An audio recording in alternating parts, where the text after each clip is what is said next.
MLS, Ligue des champions, Euro, Mondial. On en parle tout le temps.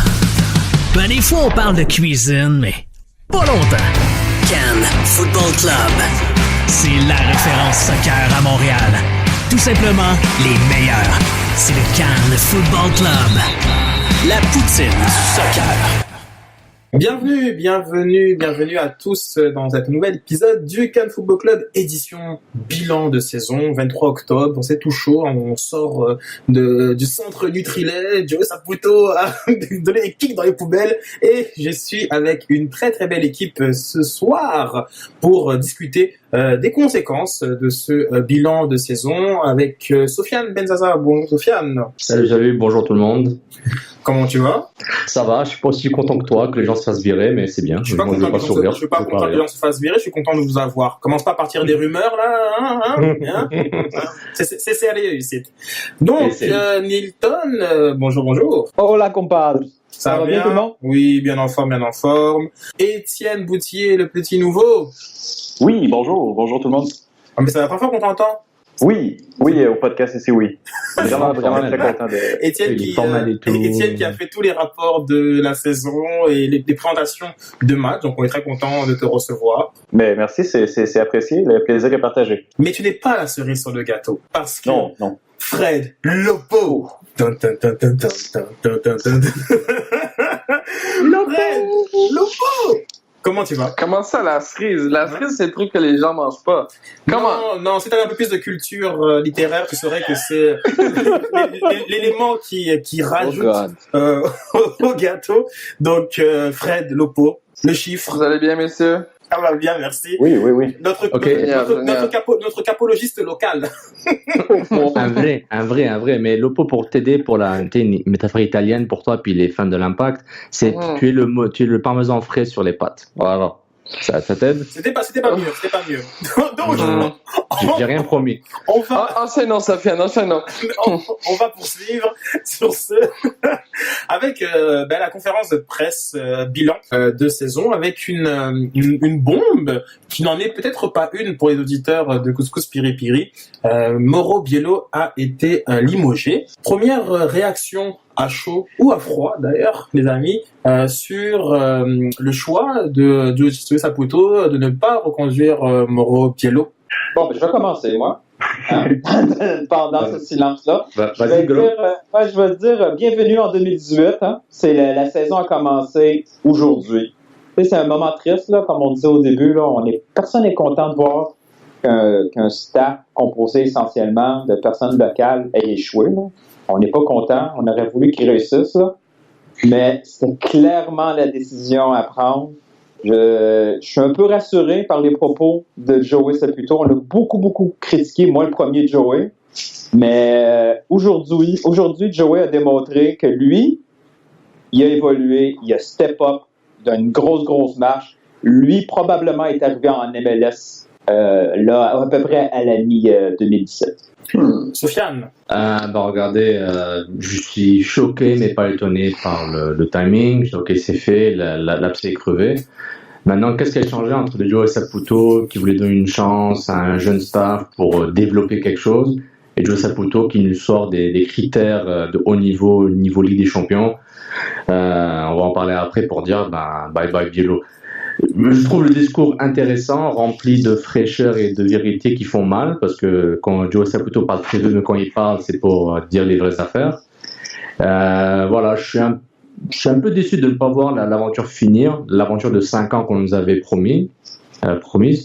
Et puis, je trouve ça un peu dommage, mais en même temps, on va en parler après, mais le blâme qu'on pose sur Biello à quasiment 100%, du moins la perception initiale, semble un peu prématuré de Saputo, puis un peu, on se fout de notre gueule un peu. Fred? Moi, juste rebondir rapidement sur la question que Olivier Brett a posée. Non, d'abord, arrête de rebondir sur les questions des autres, réponds à la mienne.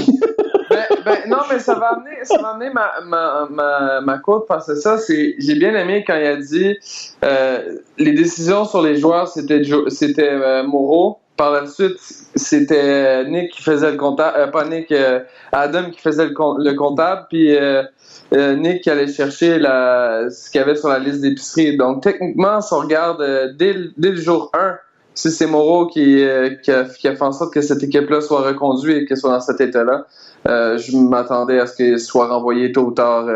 Et ça s'est fait au dernier match de la saison. Étienne? Moi, je pense pas qu'on soit très, très, très surpris de la décision de Joey. Après une saison aussi difficile que celle qu'on a eue, là, ça me semblait être la chose à faire de renvoyer le coach. Je suis un peu déçu, là, comme vous dites, un gars de la maison comme ça, c'est triste de voir partir ça. La question a été posée, je pense, à savoir si elle allait rester quand même dans l'organisation. Je pense que Joey a brillamment évité la réponse. On ne sait pas encore. Ça va être à suivre, mais non, je suis pas surpris de la décision, non, pas du tout. Non, mais ça, par rapport à cette question-là, il va y rester s'il le souhaite. Il va pas rester à un poste de staff technique directement impliqué sur l'aspect terrain. Mais s'il veut être un ambassadeur ou s'occuper de la comptabilité, il sera toujours la bienvenue dans le club. En gros, c'est ça qu'il disait. Le choix de son rôle va être déterminé par le futur grand coach qui s'en vient. Sofiane, j'aimerais juste rebondir sur un des termes que tu as employé, sur le côté choqué. Qu'est-ce qui t'a choqué justement dans la décision de Joey Saputo? Parce que un peu ce que j'avais prédit pour Klopas, c'est quand je disais s'il voit pas Klopas pour les prochaines 2 années, qu'il le vire maintenant. J'avais dit ça le jour du match contre Toronto, son fameux dernier match. J'avais dit la même logique à Nilton plusieurs fois. Si Biello n'est pas ton gars, même dans ces moments difficiles, dégage-le maintenant avant de finir une saison qui va servir à rien. Surtout avec un coach. Oui, monsieur. Sofiane, c'est ce qu'il a fait. Non, parce que Joey Saputo a dit que depuis juillet, j'y pense. Il fallait le dire. OK, ça, c'est pour être poli, mais dans sa tête, quand il commence à parler à des entraîneurs, c'est pas pour parler de Montréal puis de l'entreprise familiale. C'était clair dans sa tête que Moreau allait quitter. C'est juste que pour une fois, il fallait le dégager avant. Non, mais il y a au moins... C'est une perte de temps. Il n'a pas touché le bouton panique et prendre le premier venu. Il a voulu magasiner comme il faut le prochain pour pas se tromper comme il s'est trompé depuis les 4 dernières années. Mais est-ce que tu réalises dans quelle situation il mettrait le club et son staff si soudainement l'Impact gagne 10 matchs de suite puis ils font les séries? Il fait quoi? Il arrête tout? Il arrête tous les sous-contrats et il dit non, en fait, Biello, je te faisais pas confiance, mais maintenant je te fais confiance. C'est un double message que Joey Saputo envoie. Je comprends ce qu'il fait parce qu'il veut ramener son club à un niveau supérieur. Il a vu Atlanta, il a vu tous ces nouveaux riches qui viennent et qui dépensent intelligemment. Mais en même temps, juste blâmer... C'était très, très, très bien calculé, là. Blâmer Biello seulement sur ça, je trouve ça assez choquant. Mais tu sais, sauf l'idée dans ça, je pense qu'en juillet ou peut-être même plus tôt, c'est dit si l'équipe progresse, à la limite, on peut reconduire Biello. Les résultats sont pas là, c'est une possibilité. On a fait des mauvais choix, faut les assumer. Mais l'équipe n'a pas progressé depuis juillet. Après, il n'y avait pas le choix de faire un move en ce sens parce que si l'équipe progresse pas, à quoi ça sert de laisser un homme qui fait régresser le niveau des joueurs, le moral des joueurs? Je pense qu'un Demali, ça a tenté de mettre ses crampons les derniers matchs. Même Piatti, c'était pas le joueur inspiré qu'on a vu en mi-saison lorsqu'il fallait engranger des points. Là. Mais moi, ce qui me dérange... Attends, ça, juste pour... Fais tourner la balle, hein. T'es pas Piatti, hein. Non, mais et je suis un peu d'accord avec Fred, même beaucoup d'accord avec Fred.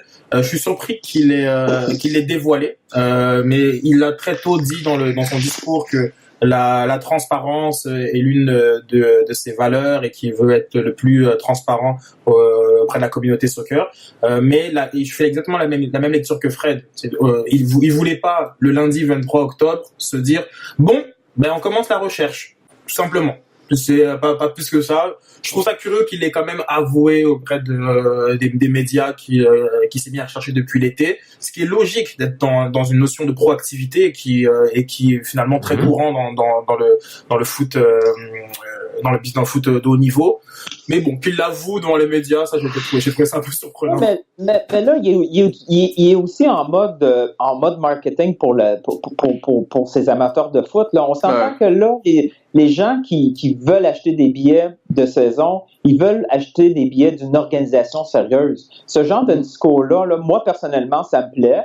Puis, pour une fois, je sens une structure, je sens un plan avec Joey Saputo. Attention, Milton, hein, comme il faut pas me faire dire ce que j'ai pas dit. C'est le côté que la recherche a débuté depuis juillet. C'est cet aspect-là spécifiquement, je suis surpris qu'il l'ait dévoilé. Maintenant, au niveau des critères qu'il donne au prochain coach et l'ambition qu'il a pour le prochain coach, c'est très bien. Ça fait du beau marketing de dire que c'est ça qu'on vise, c'est ça l'ambition qu'on a. Je suis juste surpris qu'il dévoile que, voilà, comme en juillet, je me suis mis à chercher, etc. C'est simplement ça. Étienne, embarque avant que j'embarque, sinon je vais pas arrêter. Non, mais moi, je trouve que c'est rafraîchissant là, de voir Joey aussi transparent que ça. Puis toute la conférence de presse, là, ça fait du bien. Là. On disait justement que vous disiez que le club était assez opaque, puis ça en manquait d'informations là, à l'interne. Puis là, on a été servi là, aujourd'hui là, avec Joey. Et c'est vrai, ça correspond aussi au Joey businessman, propriétaire de propriété foot. Ils n'avaient plus le Joey Saputo qui a acheté l'Impact pour $1 symbolique qui les a sauvés. Donc il a vraiment changé de dynamique depuis qu'il a acheté Bologne. C'est ça, on est tous d'accord sur ça. Ça paraît beaucoup. Mais exactement. Et puis moi ce qui me dérange un peu, on va parler plus tard, c'est vraiment le sort de bilan qui se font, une analyse causale qui me fait conclure que Biello était fautif dans tous les aspects du club, incluant la physio, incluant aller chercher les ballons, puis le type de com qu'ils vont acheter. Ça arrivait. Moi, l'impression que ça me donnait, c'était ça. Mais on va en parler. Mais j'étais choqué par le timing. Je dis, il fallait le virer avant, mon gars, parce que tant qu'à faire, tu flashes la saison tout de suite, puis tu vas sur des bonnes bases. Mais en tout cas, mais sur cet aspect-là, parce qu'il en a parlé, et si c'était pas Moreau, il aurait été viré avant. Et sur ça, il a été très clair. C'est par respect pour Mauro Biello qu'il l'a laissé aller jusqu'à la fin de l'année, et aussi parce qu'il se donnait une chance de aller. Et si sur un malentendu, sur un crochet de Piatti, une simulation de Mancoso, on finit par aller en série, bon. Pourquoi pas reconduire? Parce que au final, je sais pas si la lecture est bonne de ses performances. On dit qu'il a amené l'équipe en série 2 fois. Bon, ok. Okay.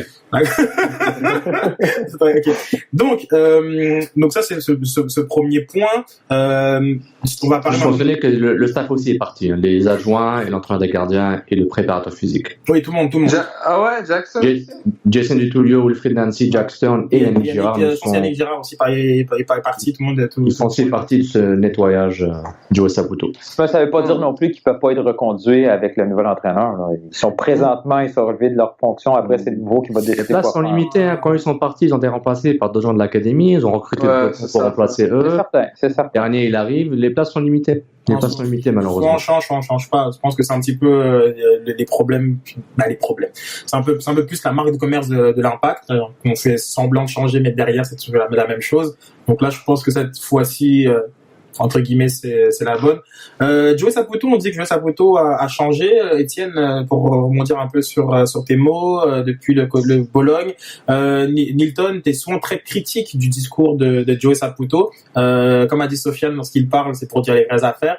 Sur ce discours-là, aujourd'hui, comment tu l'as trouvé? Moi, c'est vraiment la première fois où j'ai eu l'impression que Joey Saputo était à sa place en tant que président d'un club de MLS, de niveau MLS. On avait parlé, Sofiane, je ne sais pas si tu te souviens, que son expérience Bologne, ça allait lui faire du bien.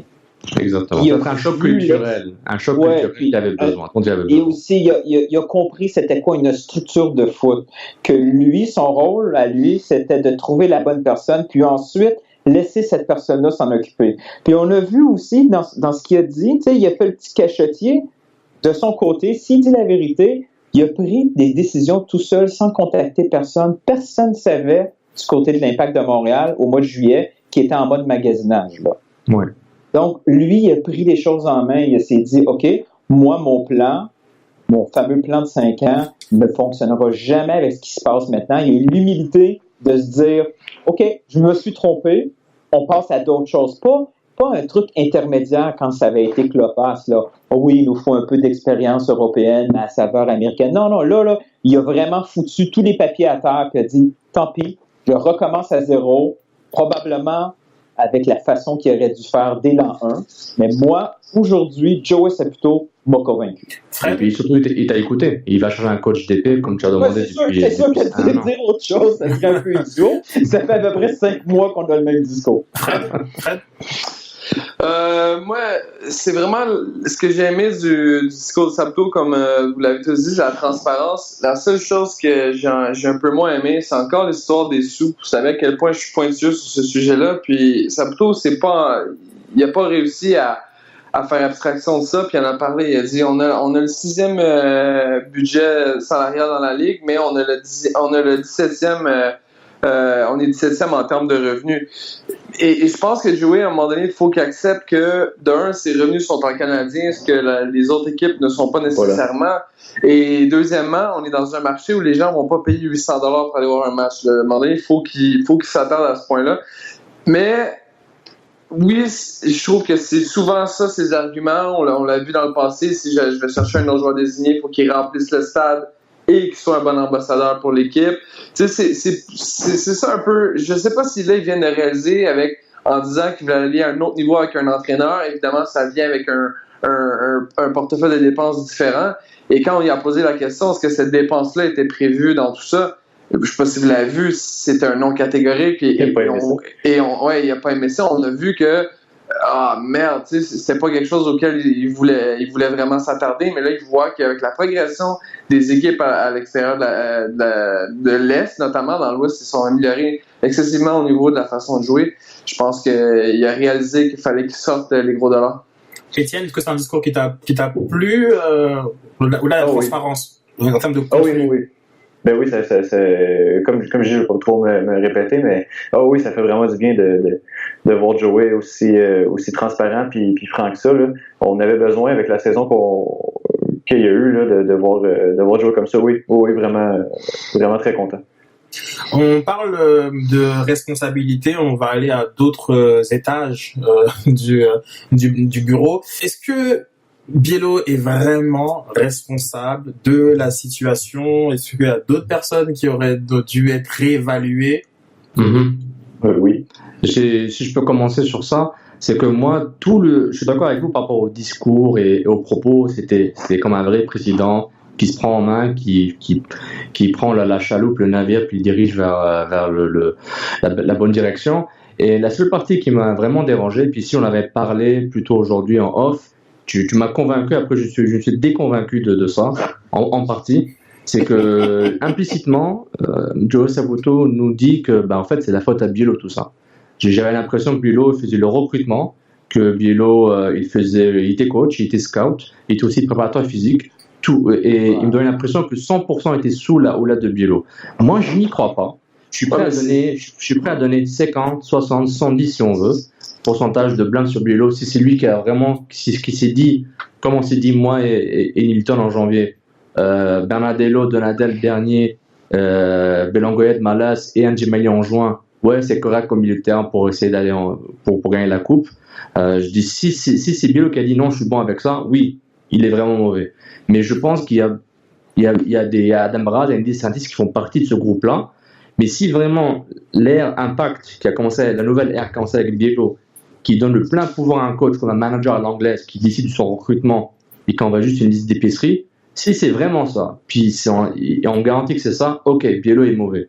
Mais je pense pas, je pense qu'il y a beaucoup plus de nuances que ça, et je pense que c'est là où dans son discours Joey Saputo, je veux pas dire s'il ment ou pas, mais je peux se dire, il manque des faits qu'il ne veut pas partager, je pense, et sinon, parce que la structure de l'Impact est beaucoup trop petite. Il n'y a pas un stade de 50 personnes, on connaît, il y a 4 personnes clés. De Joey Saputo à Mauro Biello, tu as 2 personnes entre eux. C'est mon humble avis.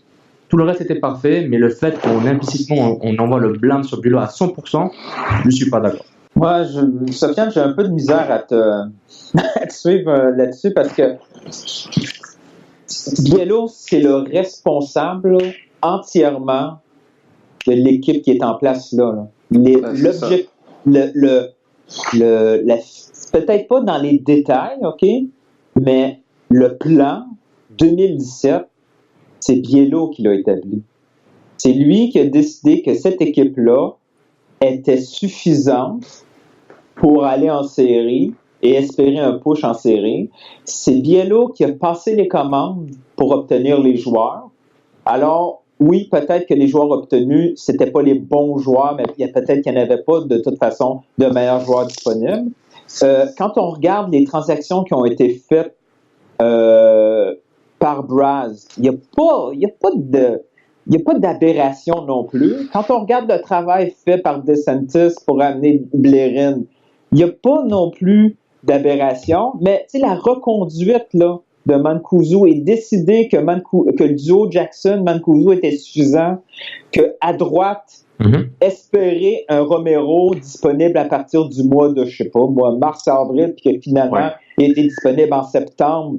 Et tout ça, c'est entre les mains de Bielo. Le deuxième responsable, puis lui, on peut rien faire avec, le deuxième responsable de cette année de merde qu'on a eue, c'est Joey Saputo parce qu'il les a fait confiance. Mais lui, on peut pas le mettre dehors.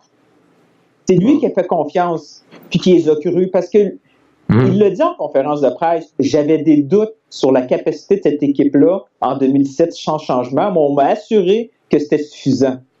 Donc, il a fait son travail un peu de président en disant « fine ». Non, en termes de timing, parce que je pense que c'est important de préciser, Nilton, il a d'abord fait confiance sur la reconduite d'un groupe similaire. Donc là, on se situe plutôt au niveau de l'hiver, donc de la période actuelle. Donc, j'ai confiance, vous me dites avec ces personnes-là, on va aller loin, ok, c'est bon, let's go. Puis les doutes sont apparus à la fin du printemps et à l'été, soit comme il me semble que ça commence lentement votre affaire. Ouais, exactement. Et à ce moment-là, quand il a vu que c'était terminé, puis que ce staff-là n'avait peut-être pas ce qu'il fallait pour exceller en MLS, il n'a pas touché le bouton panique, il a commencé son magasinage tranquillement, pas vite. C'est pas évident d'aller chercher un entraîneur d'envergure comme il l'a décrit comme ça en 2 semaines. Ces entraîneurs-là vont venir en MLS comme plan, pas B, mais C, D, E. Ils vont attendre voir s'ils n'ont pas d'autres choses de disponibles ailleurs avant d'arriver en MLS. Donc, c'était une bonne chose, lui, de se positionner comme ça, comme opportunité pour un entraîneur qui, finalement, n'a pas ce qu'il veut en Europe. Là. Oui, mais Nilton, ce que je dis, puis je fais ça court pour les autres participants, ce que je dis, c'est que je ne dis pas tout ce que tu dis, tu as raison, je suis d'accord avec toi à 100%. Je suis pas d'accord avec l'impression qu'on me vend que Bielo est le seul fautif à 100% de toute la saison 2016-2017, la transition. Qui donc est fautif? Mais honnêtement, je ne peux pas croire que Adam Braz, Nick DeSantis et Joey Saputo se sont dit, c'est quoi, Jamal arrive en juin, à part ça on est bien. C'est impossible. Maintenant, si, moi ce que je dis, le fait que Mancuso a eu du crédit limité, c'est la faute à Bielo. Que le fait que Jackson Hammond n'a pas été respecté, c'est la faute à Bielo. Le fait que même Bernier a été sur le banc pendant des moments inopportuns, c'est la faute à Bielo. Je peux trouver des moments micro très précis où je peux dire oui, Bielo a mal géré son effectif. Ça, je suis d'accord. Mais il y a des aspects assez macro. Et je serais très étonné qu'il était le seul à dire ça, c'est mon équipe, c'est moi qui prends les décisions, vous allez chercher les joueurs. Parce que les joueurs qui ont cherché de l'extérieur de la ligue, le meilleur succès, c'était Djemaili et Piet. Djemaili, tout ce qui vient de Bologne, c'est un mot. On s'entend que Piet, c'était pas quelque chose de prévu. Exactement, mais maintenant, si Piet, c'est une décision Bielo, je dis bravo. Piet, en termes de nom, n'était pas prévu, mais je pense que la recherche d'une sentinelle, oui. Ça c'était recherché.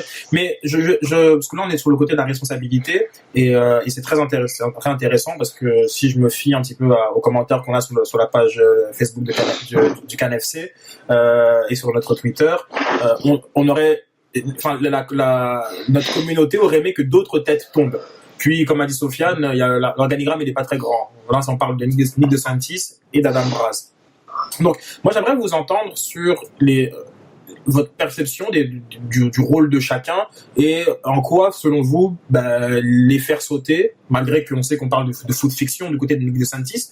Je pense que ça a été très clair qu'il sera toujours là. Mais en quoi du changement dans leur rôle, selon vous, aurait fait des différences cette année?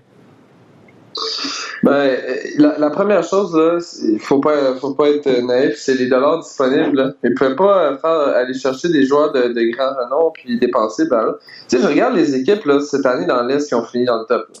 Toronto avait une équipe pour gagner la Coupe l'an dernier, ils ont perdu et ils se sont améliorés. Ils ont été chercher le meilleur nouveau joueur de la Ligue cette année, ils ont été extraordinaires cette année encore une fois. New York City ont fait la même chose. Ils se sont améliorés en sortant les gros dollars. Chicago, Atlanta, c'est toutes des équipes qui sont bâties comme ça.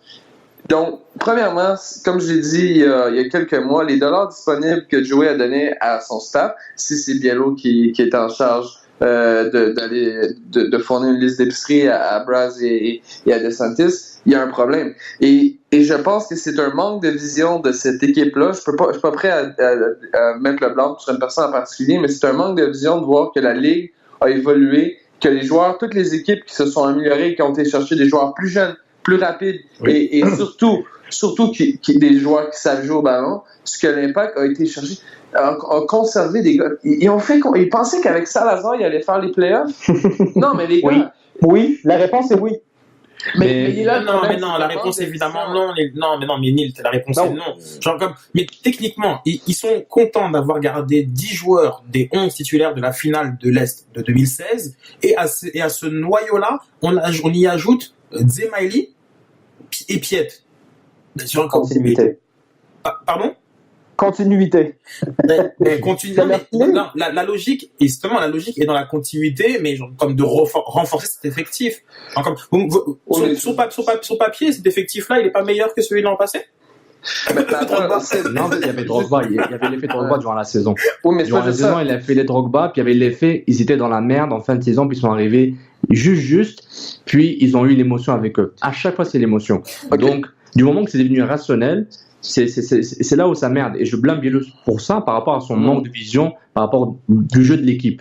Que t'aies Duval ou Camara à droite, que t'aies Arregui ou son cousin, c'est pas important. Le jeu de l'équipe est mauvais. Mais j'arrête, je vais laisser Fred et Étienne parler des restes. Puis tu sais, Sid, j'ai bien aimé ton point. Tu disais, les 10 de 11 joueurs étaient reconduits. Mais le manque de vision est là. Regarde tes cadres dans ces groupes-là. Il n'y en a pas un tabarouette qui est en bas de 30 ans.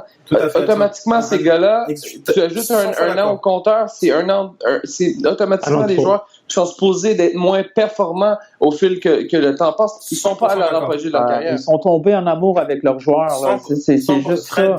Tout le monde le voyait. C'est Biello. C'est Biello qui veut trop être fidèle. C'est un gars qui est fidèle. Il est fidèle en amour, fidèle en club, fidèle en ci, fidèle en ça. T'es fidèle envers ton gardien. Mais je vous garantis que la désillusion autour de Mancuso était une désillusion collective. Ça, c'est clair. C'est pas juste Biello, c'est toute l'équipe et le staff et la direction. Est-ce que c'est Mancuso qui a été si mauvais ou c'est le schéma tactique utilisé avec un gars qui n'a pas rapport dans c'est les deux, parce que Jacques Salamal a trouvé. Vraiment mauvais. Je veux dire, la tactique de la meilleure tactique de la planète fait pas. Ah, écoute, il a raté quelque chose. Non, mais. Il n'y avait pas besoin de tactique dans l'échauffement. Tu vas me dire que techniquement, Jackson Hamel est meilleur que Mancuso. Bah oui. Les gars, excusez les gars, vous êtes. Non. Certaines facettes. Non, excuse-moi. Pas dans son jeu technique, mais en termes de. La question de Fred, elle est bonne, mais elle est mauvaise. Oui, t'as raison. Mancuso est un joueur plus fin que Jackson Hamel. Je comprends ce que tu sais de ta question. Mais il est juste. Je pense. Jackson Hamel, regarde le match d'hier. Il y a 2 occasions de marquer. Je te jure que c'est plus fort que lui dans ces occasions. Jackson Hamel a fait des courses comme Mancuso peut plus faire. Mais j'arrête de parler. Étienne, je veux t'entendre par rapport aux responsabilités. Le poids que tu veux distribuer à travers les sages de l'Impact. Mais tu sais, les gars, comme vous avez dit, là, mois de janvier, février, on les voit, les Atlanta, les Chicago, les Toronto s'améliorer. L'Impact ne se passe rien.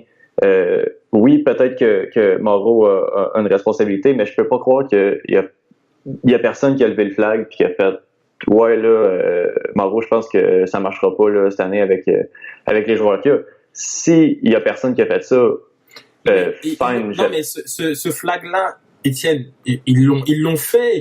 Je vais t'expliquer pourquoi ils l'ont pas fait plus tôt avec peut-être plus de virilité. C'est que pour eux, ils étaient forts. Et je pense que le mauvais constat, c'est un constat comme d'un niveau, enfin de cette perçu trop bon d'être tombé en amour, j'ai bien aimé l'expression de Nilton, d'être tombé en amour avec l'équipe et de se dire, et je pense que et Bush, c'est Bush ou Donadel qui l'a dit durant la conférence de presse, oui mais attends, mais 2 fois on s'est fait éliminer en prolongation, de Columbus, Toronto, on se fait éliminer en prolongation, et eux, dans une perspective très branchée résultat et pas nécessairement continue, eux ils se voient très bons. Et quand on leur dit que à ce noyau très bon, on va y rajouter Dzemaili, qui sera un des meilleurs joueurs de la ligue, c'est fini, c'est réglé. Pourquoi c'est la lecture qu'ils ont fait collectivement. Voilà, c'était très bien. Mais c'est ça aussi, collectivement, ils ont pris cette décision-là de Dzemaili, ça va être notre seul ajout de l'année, puis on s'en va faire les séries, on va gagner la coupe, puis voilà, ça va être beau. C'est pas nécessairement juste Mauro qui devrait avoir la responsabilité. Oui, mais c'est lui qui a la fonction principale d'établir un plan. Je veux dire, quand il y a une entreprise, ça va pas bien. Si le gestionnaire, a fait des mauvaises affaires et des mauvaises décisions, puis que tout le monde derrière l'appuie, on va pas congédier ceux qui sont derrière puis ses employés. C'est celui qui met le plan en place. C'était sa responsabilité. Donc, quand ça va bien, c'est grâce à lui. Quand ça va mal, malheureusement, c'est de sa faute. C'est le directeur du personnel. Mais le seul problème, Nilton, avec tout ça, tout le monde, c'est que là, on est en train de donner le crédit à toute personne qui n'est pas Biello d'avoir cherché Dzemaili et d'avoir cherché Piet, par exemple, mais on lui donne tout le blâme pour avoir mal géré Mancosu. Mais c'est plate, c'est ça son but. Non, je sais, mais quand il pense, c'est celle-là. Non, c'est pas normal. Moi, je peux pas blâmer un recrutement seulement sur Biello. Pour moi, c'est les clubs. C'est impossible que ce soit seulement Biello. C'est impossible. Mais Biello, je le blâme par rapport à la mort division sur l'identité. Attends, on va clore le débat là-dessus. Là.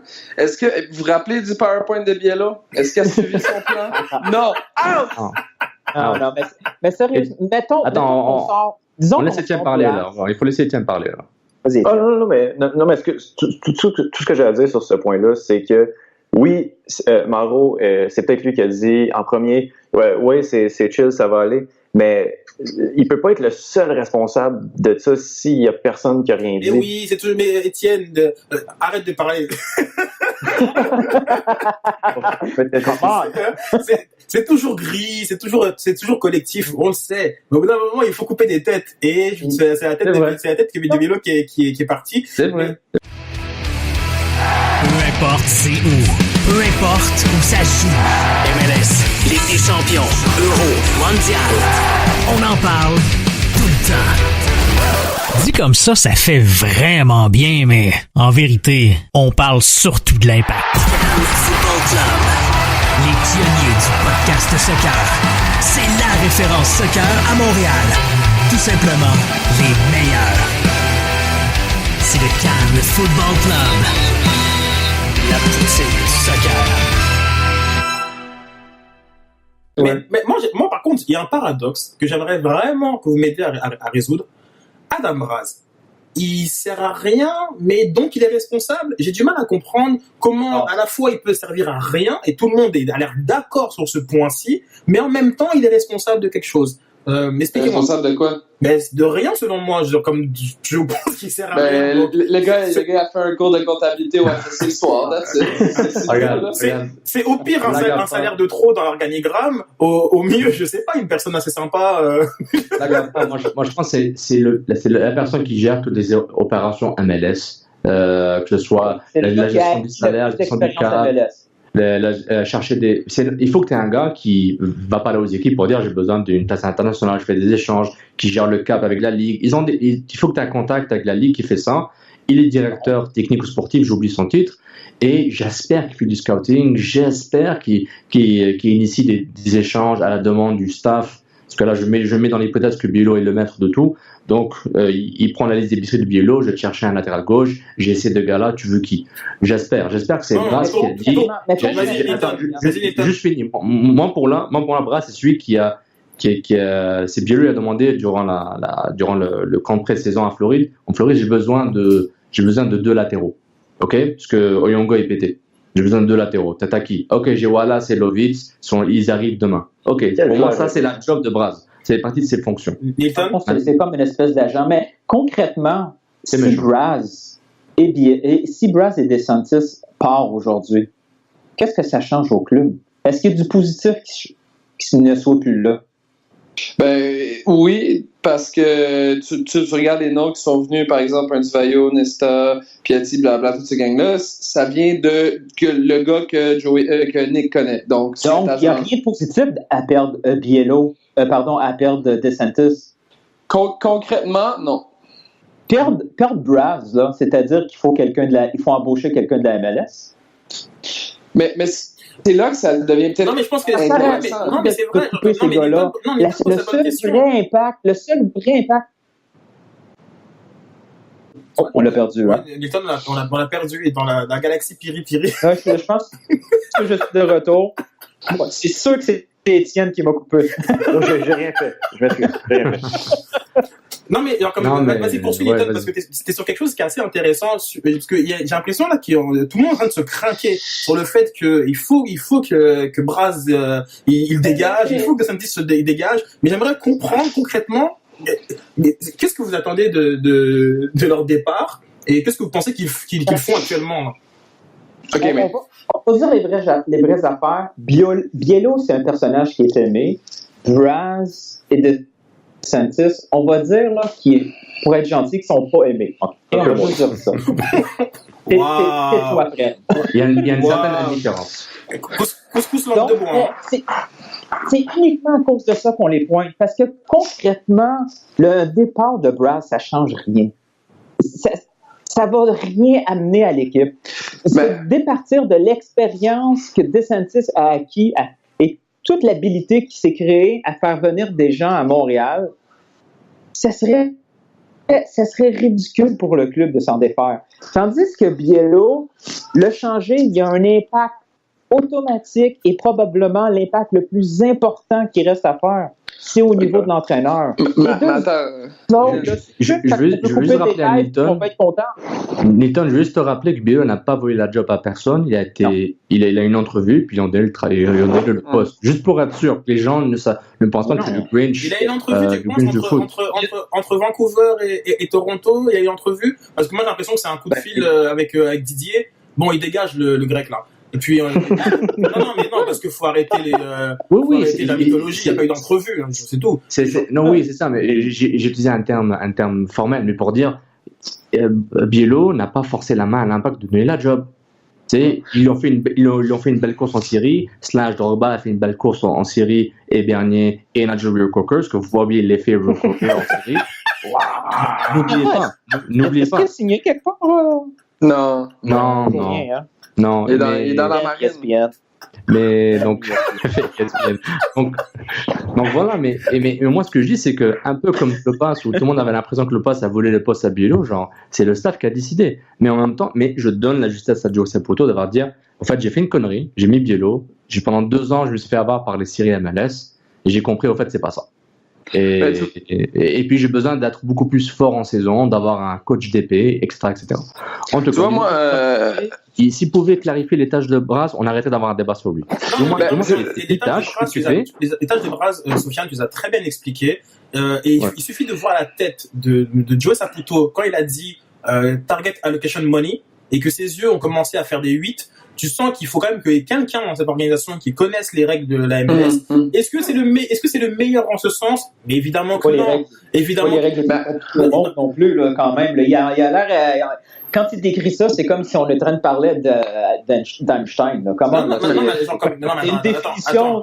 Nilton, c'est évidemment, Nilton, c'est pas de la science, c'est pas l'astrophysique. Mais par contre, ça reste que, alors, il y a des côtés sur les dates. Sur les dates à lesquelles les choses se font, genre comme les conséquences au niveau, genre comme des amendes. Il y a plein de subtilités qui sont pas évoquées et qui sont vraies et qui sont les réalités de la MLS. Ouais, mais ok, attends une minute. Là, il faut. On parle trop de Braz, en fait. On parle beaucoup trop de Braz. Moi, le point de Braz m'intéresse beaucoup. Parce que l'histoire des règles, là, je m'excuse, là, tu donnes ça à n'importe quel gars ou femme de 22 ans qui va à l'université, là, il va connaître les règles mieux que Braz en 2 semaines. Okay? Wow. Ça, première chose. Deuxième chose, moi, je suis pas d'accord avec ton point, Nilton, parce que je pense qu'au contraire, on aurait avantage d'avoir un gars, même, je sais pas moi, le directeur du Cosmos de New York. Whatever. Juste un gars qui est habitué de voir des C'est pas précis ton affaire, là. Non, mais juste un gars qui connaît le marché nord-américain et qui est capable de repérer des joueurs, des jeunes joueurs. Un gars qui est déjà allé dans les universités voir des gars jouer. Kyle Aaron, OK, oui, c'est le premier choix de draft, mais ça reste quand même un gars d'université qui a pas rapport dans la structure de l'Impact. On n'a jamais été capable d'aller chercher un joueur intéressant prenant du draft. Ça, c'est la première chose. Il n'y a rien qui est venu de là. Et si tu regardes les recrutements MLS, les recrutements purement MLS qui sont arrivés à l'Impact depuis qu'Adam Braz est là, tous les bons coups, que ce soit un Dili Duka, même Oduro à l'époque, c'est un bon coup, viennent tous de Frank Lopez. Il n'y a aucun échange MLS ou recrutement MLS qui a été profitable à l'Impact de Montréal depuis que Braz est en poste. Aucun. Fait que déjà là, si tu n'as aucune structure qui n'était pas capable de développer des jeunes parce qu'on se débarrasse de FC Montréal, donc déjà là, les gars de 18, 19, 20, 21 ans, tu ne les développes pas, ton seul moyen de compenser, c'est d'aller chercher des joueurs de 22, 23 ans qui sont intéressants ailleurs. Et on n'est pas capable de faire les deux. Et pour appuyer le point de Fred, les deux équipes qui ont une résurgence au niveau de la MLS dans la conférence de l'Est, Chicago et Toronto, ont un président GM, Nelson Rodriguez, qui était avec la MLS, et Tim Bezbatchenko, qui était le gars MLS capologiste MLS. Est-ce qu'il faut être un gars MLS pour chercher et Schweinsteiger? Parce que je sais pas, comme ça rend pas l'air MLS, hein, les raisons du succès de Chicago. Non, il n'y a pas juste Schweinsteiger, monsieur, il y a tous les échanges qu'ils ont fait pour jarter. Ben oui. Il y a quand même 24 buts, les Majas, c'est pas rien. Non, je sais. Je parle pas de leur star. Je parle aller chercher McCarthy, virer Chip et recevoir l'argent de l'Impact pour ensuite l'argent pour baisser le monteur. Il y a quelqu'un qui a l'air de mourir là, ça va? Non, c'est moi, je suis bien, c'est pas moi, mais juste pour dire, ils ont pris des gars qui, moi, Chicago s'est reconstruite avec l'argent de la location. Ils ont eu quasiment 500 000 ou $1 million d'argent de location. Ils ont re-signé des joueurs. Ils baissent les salaires. C'est intelligent ce qu'ils font. C'est du moneyball. Sauf et Fred, donc pour répondre à ma question sur le fait que Adam Braz, donc, est-ce qu'il sert à rien? Donc, comme la réponse pour vous est oui. Et donc, il faudrait recruter une personne qui soit mieux qualifiée pour cette job-là spécifique de interligue, hein, comme de la poutine de la MLS, pour d'une part mieux avoir un meilleur réseau. Et d'autre part pouvoir comme mieux balancer le budget, parce que au final moi je pense que quand même il y a une discussion sur le budget. Il y a de l'argent que Joey met à disposition, mais après il y a comment il est dépensé sur certains contrats et certains joueurs. Là je crois qu'il faut quand même avoir une discussion sur que ce soit le 700 000 de Mancosu ou le 400 000 de Romero. Vas-y. Je blâme qui pour ça? Si on trouve la personne qui a fait ça, c'est la personne qu'il faut virer. Bernardello, Mancosu, Donadel. C'est pas mal ce qu'ils ont fait, là. Non, mais attends, Donadel, c'est pas exagéré son salaire, là. Arrête-moi ça. Par rapport à son âge, tu négocies intelligemment. Je veux savoir qui a donné 700 000 par année à Mancosu. Qui a donné? C'est celui qui a donné son poste de partant. Mais qui? Non, Biello n'a pas donné 700 000 à Mancosu, il s'en fout de son salaire, Biello. Biello, il s'est intéressé à ce que tu vas t'assurer de faire oublier le repas. C'est ça que Biello veut. Biello, il s'en fout du salaire de Mancosu. Biello s'assure que Mancosu soit là. Il l'a habillé toute l'année parce qu'il lui a donné un 700 000. Arrête, là. S'il s'en foutait du salaire, c'est Jackson qui avait des... Par rapport à la perception, après qu'il a fait l'erreur, mais je parle spécifiquement le fait qu'il a besoin d'un attaquant. Ils s'en foutent combien l'attaquant paye, il veut que l'attaquant soit dans son staff, soit dans son effectif, point barre. C'est tout ce qu'il veut. Je suis pas en désaccord avec toi. C'est sûr que dans un monde idéal, on change tout puis on va chercher les meilleurs à chaque poste. Pas ça. Mais présentement, dans la structure, mais présentement, ce qui est plus urgent et ce qui va avoir un impact le plus rapide, c'est pas en changeant DeSantis, c'est pas en trouvant un meilleur capologiste que Braz. Ce qui était essentiel comme première étape dans cette équipe-là, c'était de se trouver finalement un vrai manager. Je reste d'accord avec toi toujours. Maintenant, j'ai hâte de voir comment ce manager va changer la dynamique de sa structure et voir si vraiment quel genre de pouvoir il va avoir. Et c'est peut-être pour ça que c'est une bonne idée de garder en place, pas recommencer complètement à zéro, parce que t'arrives, tu mets quelqu'un de l'Europe, tu mets Ancelotti là dans la tête d'un Impact de Montréal avec aucune connaissance MLS, ça peut mal virer. J'avoue que je rejoins un peu Fred sur et ça s'est pas assez parlé. Est-ce que c'est la meilleure personne justement pour aller, les drafts sont pas nécessairement très bons à l'Impact de Montréal. Pas bon, il y a personne. Fischer, c'est mieux. Fischer. Mais pour moi, le draft, mais pour moi, le draft, c'est vraiment un travail de groupe. C'est tout le monde qui se parle, c'est obligé. C'est tout le staff, incluant les assistants qui cherchent des profils. Ça, c'est évident. En tout cas, encore une fois, qui a donné 350 000 à Bernardello? Moi, c'est cette personne-là qui m'intéresse. Cette personne-là n'est plus là, parce que Bernardello non plus. Donc, vas-y, Étienne. Juste un exemple plus récent, le bol d'or. Est-ce que c'est vraiment Biello qui a appelé Joey et qui a fait j'ai besoin d'un 6e défenseur central. Le 6e défenseur central. J'ai de la misère à croire ça, donc je me dis... La synergie, Étienne, la synergie. Non, mais sur ça, mais moi c'est lui qui a dit OK à ça. Mais c'est même pas... Moi, je te dis oui. Genre comme sur le côté de Boldor. Boldor, il faut qu'il vienne dans un contexte qui est que Simon était pas mal plus proche que les gens le croient de partir. Et il leur fallait une police d'assurance. Maintenant, là où il y a un problème, c'est que très généralement, lorsqu'ils cherchent à recruter, ils regardent pas bien loin, hein. Personne qui l'avait joué, Boldor, avant? Non, personne n'avait vu jouer, donc comme il était juste à Bologne, c'est point, c'est tout, là. C'est pas les plus loin que là. On leur a demandé, on est parti à Bologne, est-ce qu'il y en a qui veulent à Montréal? Ouais, moi, j'ai entendu parler, c'est pas loin de New York? Ouais, ok, vas-y, viens.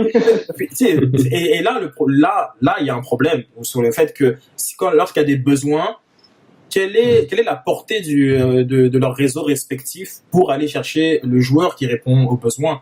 Là, je pense qu'il y a quelque chose qui serait intéressant de discuter. Aussi, autre chose, c'est qu'à l'interne, ils fonctionnent énormément avec des scouts. C'est pas eux qui directement font les recherches. Ils se font souvent pitcher des noms à une époque. Oui. Il y a certains noms, on est assez conscient de qui les a ramenés. Et là où je pense qu'il faut qu'il y ait un progrès et que j'espère que le prochain manager va progresser, c'est améliorer votre réseau de recrutement. Que lorsqu'on a besoin de joueurs, il faut qu'il y ait plus de personnes qui travaillent sur plus de territoires pour me sortir des listes. S'ils veulent se diversifier, mettons, s'il vous plaît, pas d'entraîneur italien, pas d'entraîneur argentin. On peut essayer d'autres choses parce qu'il va rencontrer 3 Argentins. Oui, je sais, c'est le réflexe naturel. Mais si on veut sortir du réseau, là, tu sais, l'entraîneur argentin, là, il va nous ramener la même affaire que le super agent va nous amener. L'entraîneur italien, il va donner les mêmes conseils que le staff de Bologne. Tu sais, il y aura rien de totalement nouveau. Si on veut essayer quelque chose d'autre, si on veut diversifier, trouver d'autres avenues. Go, là. T'as discuté avec un Allemand? Ah, go, là. Vas-y avec ça. T'as parlé avec un Espagnol? Oh, thank God, ça va amener d'autres choses. Juste pour rappeler tourner vers d'autres choses. Juste pour rappeler aux auditeurs, les critères de Joey Saputo, c'était expérience division européenne pour le coach, expérience avec un club avec une structure académie où il intègre l'académie avec l'équipe pro, a gagné des trophées, parle le français ou a la volonté d'apprendre le français. Il a confirmé avoir eu des discussions importantes avec un Suisse, un Français, un Allemand, un Espagnol, 2 Italiens et 3 Argentins. On ne sait pas si l'Italien et les 3 Argentins sont la même personne, parce qu'on... Mais... Même chose pour le Suisse et l'Allemand. Exactement. Possède un permis de catégorie 5. Exactement. Donc, voilà. Donc, c'est ça qu'il a dit. Puis, c'est ça, ces critères qui sont assez clairs. Donc, pour ceux qui nous ont parlé de Nesta, là, il va falloir qu'ils brûlent leurs sources. Là, c'est fini, là. Tweet like Grand Wall.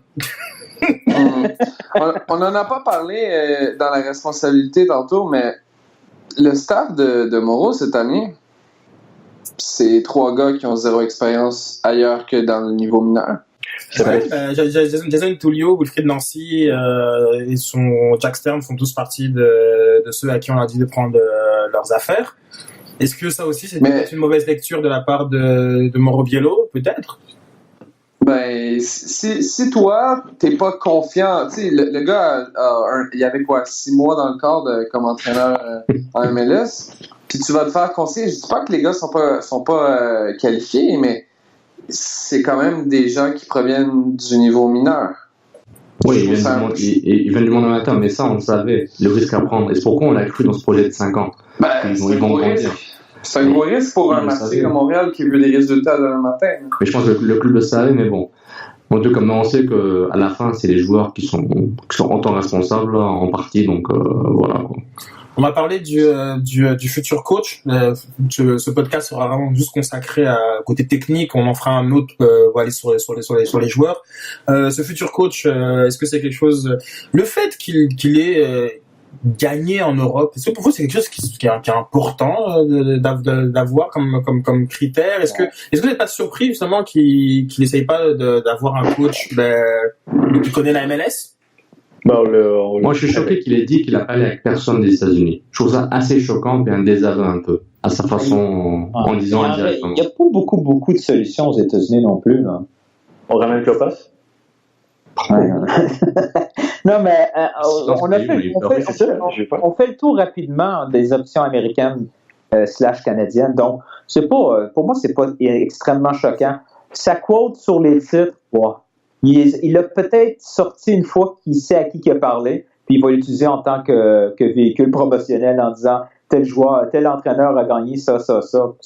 C'est un peu, c'est plus ou moins important, mais moi, je n'accepte quand ça va être quelqu'un de renommé, il va trouver un trophée quelconque là, pour vendre sa salade. Là. Mais encore une fois, dans ces critères, il n'a jamais parlé d'identité de jeu spécifique. Et c'est ça qui me fait un peu peur. Non, Sofiane, il l'a dit. Là. Il a dit, il a dit que dans ses conversations, un des trucs qu'il voulait confirmer, valider, c'était l'identité. Si ça correspondait à ses valeurs, ça fait des il a surtout indiqué tous ces mots-là qui ne veulent absolument rien dire. Il a surtout indiqué que l'équipe de Biello n'en avait pas. Est-ce qu'il y a tort? Mais non, je ne dis pas qu'il a tort, tout simplement qu'il a surtout indiqué que l'une des raisons... Mais il les a signés, donc il le savait quand il les a signés. Comment ça? Personne n'a obligé à signer Biello et son staff, qui savait qu'ils auraient mais très bien, il a signé, mais ça fait 2 ans et demi. Hein. Donc, comme j'ai l'impression que Biello, il est arrivé hier, ça fait 2 ans et demi, et au bout de 2 ans et demi, on se pose tous les mêmes questions sur comment l'équipe joue et qu'est-ce que Biello veut faire, je pense que c'est suffisant pour dire, ok, on passe à autre chose. Moi, je suis d'accord avec ça. Je suis d'accord, mais il faut pas donner l'impression aussi, et je dis pas que tu le fais, mais j'ai lu souvent, dans les réseaux sociaux et des articles, j'ai l'impression, les mecs, personne n'a forcé Biello sur personne, là, on se calme, hein. Le gars, il était là, il était à côté, puis il était sympa, puis ça marchait au début, puis ça marchait pas dans le long terme. Encore une fois, ça marche dans les séries, ça marche pas ailleurs. Ben oui, parce que construire une équipe, c'est dur, c'est long. Et maintenant, j'ai une question à vous poser. Est-ce que vous acceptez un coach qui a gagné des trophées qui s'appelle la Coupe de Norvège, la Coupe nationale de Suisse? Est-ce que c'est un critère? Est-ce que c'est important qu'il a gagné? Nilton, j'aimerais entendre. Nilton, non, parce que moi je trouve que vraiment parmi les différents critères qui étaient celui d'avoir gagné en Europe, il y a gagné. Hein. C'est ça, parce que gagner en Europe, si tu veux vraiment quelqu'un qui a gagné en Europe, quand on parle, c'est finir premier, là, on s'entend. Là. On s'entend qu'il n'y a pas énormément de candidats potentiels qui ont le profil pour venir à MLS. Pourquoi tu mets des mots qui veulent rien dire? Je veux dire. Encore une fois, c'est prendre les partisans pour des épais. Si ce que tu désignes, c'est pas un gars qui a déjà gagné un championnat. Moi, ça me dérange pas. La Suisse, ça reste compétitif. Mais les gars qui jouent dans le championnat suisse, sont-ils tous aussi forts que les gars de MLS? Ça, c'est une question intéressante. C'est à voir, mais une autre question. Est-ce qu'on accepte un titre de champion de D1 avant l'existence d'Internet, avant l'existence du Twitter? C'est quand qu'on s'arrête dans le passé? Parce que si tu es champion en 2000, est-ce que ça compte comme un champion en 2012? Parce qu'un champion en 2012 coûte beaucoup plus cher qu'un champion en 2000. Il y a une différence de prix et d'âge. Être champion à MLS, est-ce que ça compte? Oui, pour moi, oui. Pour l'Impact, non, évidemment. Non, mais être champion à MLS, est-ce que c'est prestigieux? Est-ce que c'est vraiment quelque chose de si difficile à faire? Moi, je suis plus intéressé à l'équipe qui fait... dans ce sens-là, tu veux dire? Oui, mais je veux dire, on n'est pas en train de chercher un entraîneur qui va gagner la Ligue des Champions en étant qualifié pour l'année prochaine encore en Ligue des Champions. On n'est pas en train de prendre un entraîneur d'une sélection puis de gagner l'Euro. Là. On est en train de chercher un gars qui va gagner en MLS. Et c'est ce qu'il dit, Joey Saputo. Il veut pas un gars qui a gagné la Coupe MLS. C'est ça qu'il vient de dire. Ouais. À moins qu'on fasse une référence à un coach qui a coaché en division 1 européenne et qui a gagné la Coupe MLS, il n'aura pas beaucoup, là. Un échec, c'est un échec. Un entraîneur qui réussit pas un entraîneur qui prend un club qui est dans les meilleurs budgets puis qui finit au milieu de tableau, c'est un échec. Quelqu'un qui prend une équipe et qui l'amène à une tasse européenne pendant qu'ils se battent, elle devait se battre pour la promotion, c'est un succès tant qu'à moi. C'est pas nécessairement avec un titre que tu vas qualifier un entraîneur de Et c'est pourquoi le trophée m'a fait peur, parce qu'encore une fois, il est omnubilé par la quincaillerie, par un bijou, par le trophée. Je suis plus intéressé par... qu'il a dit ça parce qu'il sait de qui il parle. Okay. D'après moi, il a déjà ça en tête. Là, comme Oyongo, quoi. Ouais. À chaque fois que l'Impact présente un joueur, on lui trouve quelque chose. Hey, on lui trouve des sélections. Là. Bernard Delot a été présenté comme un ancien de la sélection d'Argentine. Oh là là. Hey, on va lui trouver Rémi Garde, on va lui trouver le trophée des champions, là. Ah oui. Il a gagné, c'est un trophée. Expérience européenne, bah oui, il y en a, mais maintenant, et je sais pas, hein, et puis je suis content qu'il n'a pas confirmé, il n'a pas insisté sur le fait qu'on a posé la fameuse question, est-ce qu'il doit parler français? Oui.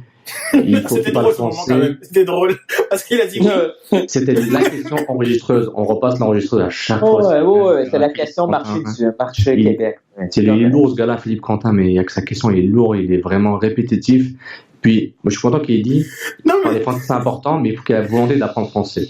Donc, pour un Européen. Il n'a pas dit ça comme ça, parce qu'au début, il a répondu à la question, il a dit oui, parler français. Il a laissé un blanc, il a fait en tout cas, il peut vouloir apprendre le français. Exact.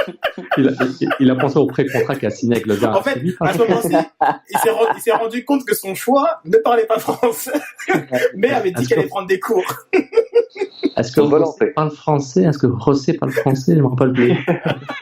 Je vais checker mon WhatsApp. En tout cas, les prochaines semaines, les prochains 14 jours, là, ça va être du bonbon. Il y aura des rumeurs qui vont sortir. Attention.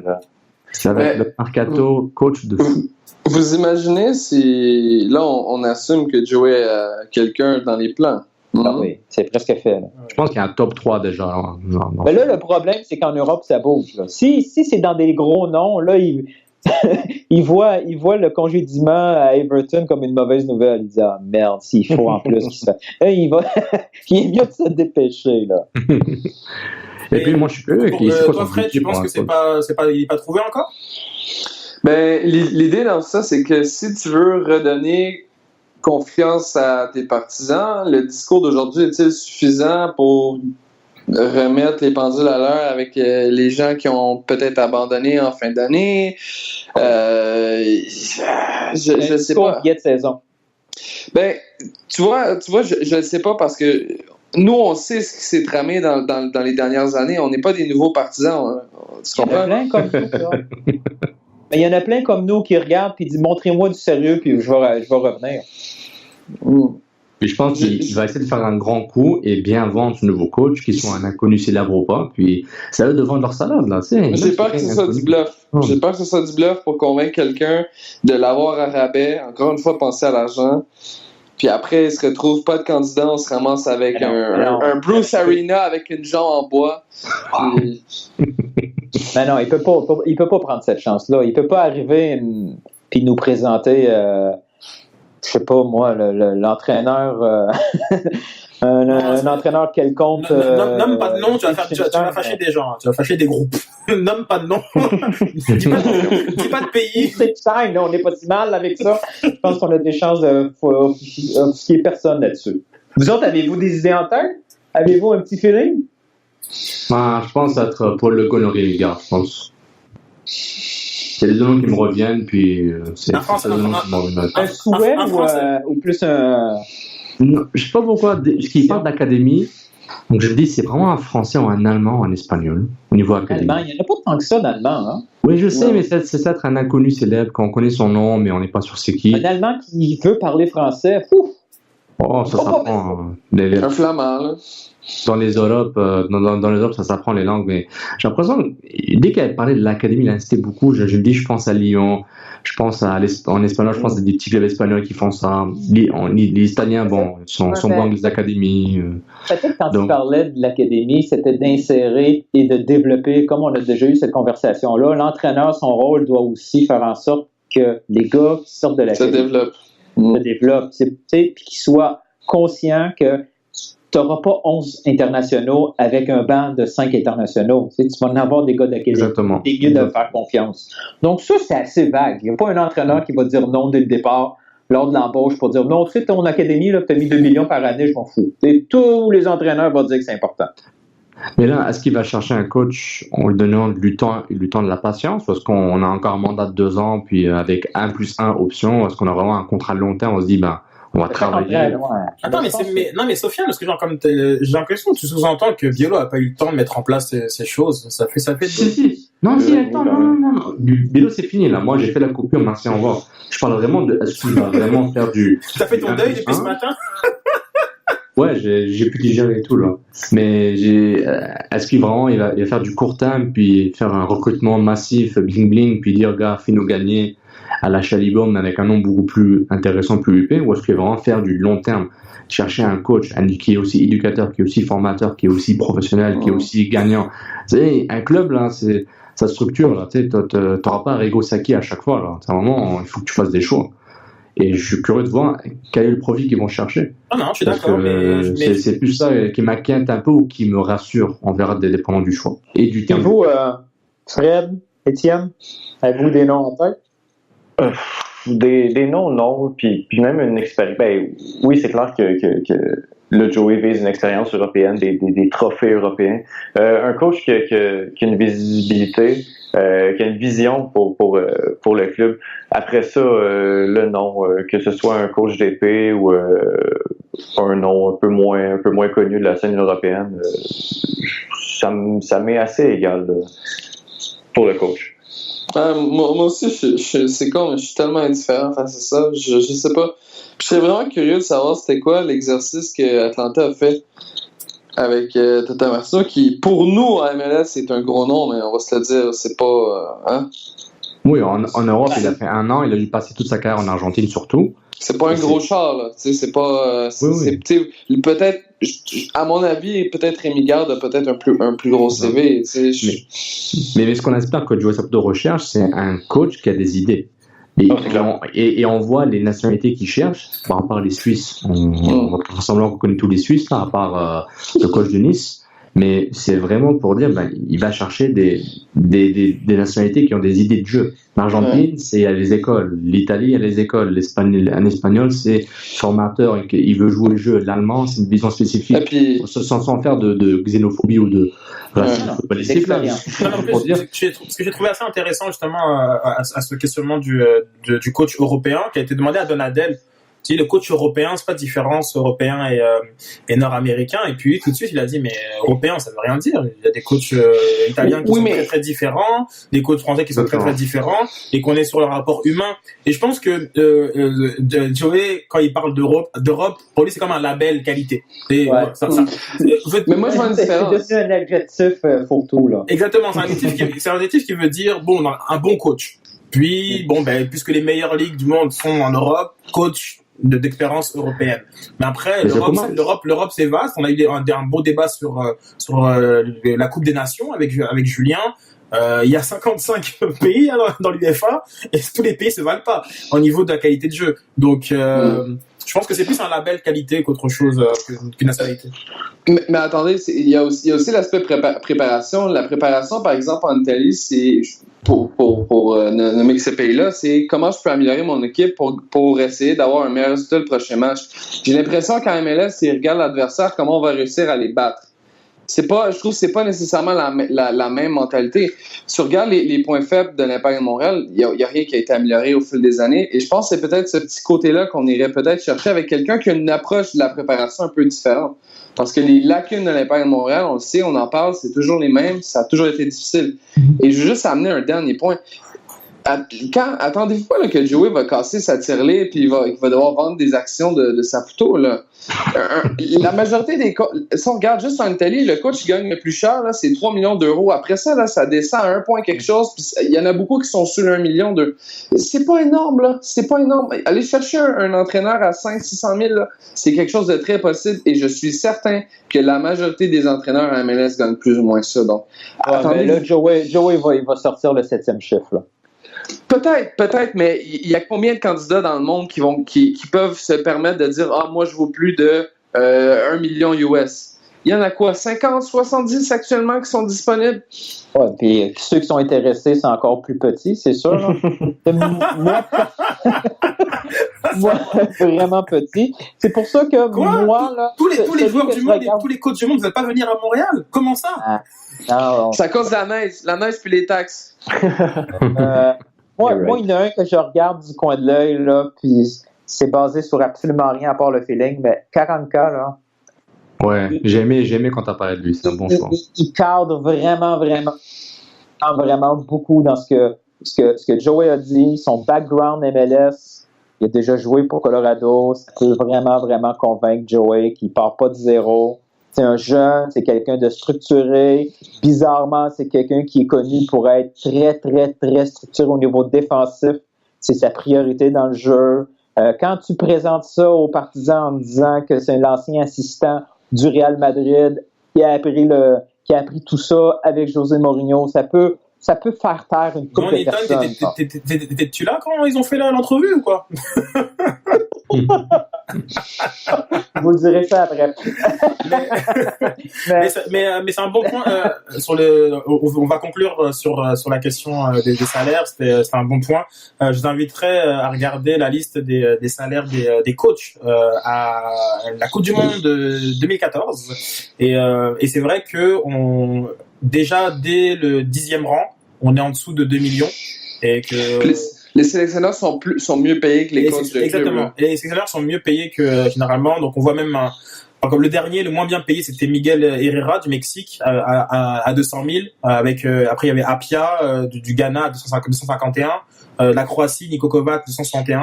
Et donc bref, c'est vrai que t'es pas obligé de casser sa tirelire pour aller chercher un coach de qualité, mais qui dans tous les cas devrait être entouré pour bien réussir. Puis, tu parles du sélectionneur croate. Là. Demain matin, là, je prendrais un gars de ce profil-là à Montréal. À 250 000. Voyons donc.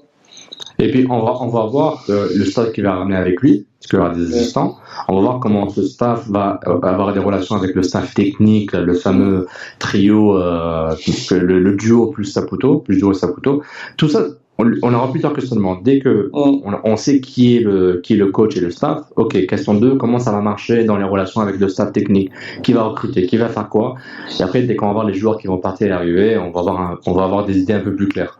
Mais moi, je suis excité par ce changement parce que j'espère que c'est le changement qui va métamorphoser l'impact en tant qu'organisation. Au-delà de l'effectif, en tant qu'organisation, l'impact doit sortir de ce cocon puis vraiment commencer à grandir parce que là il stagne puis j'espère avec ça ils vont pouvoir faire quelque chose de bien. Nous voulons rester branchés sur l'international, prendre notre place sur la planète foot et attirer d'autres clubs étrangers au Stade Saputo au centre du Trilet. Nous voulons donner aux Québécois une équipe qui leur ressemble, francophone, multiculturelle, compétitive et convaincante. Et ce sont des extraits du plan quinquennal de Joey Saputo. Avec les progrès constants que nous avons effectués d'année en année, nous avons tous les ingrédients nécessaires pour gagner le titre de la MLS. D'ici 5 ans. Maintenant 3 ? Maintenant 3 ou 4 ? Non, 5. C'est 5 à chaque année. C'est 5 ans chaque année. On peut pas se tromper. Nous ferons les séries. Hein?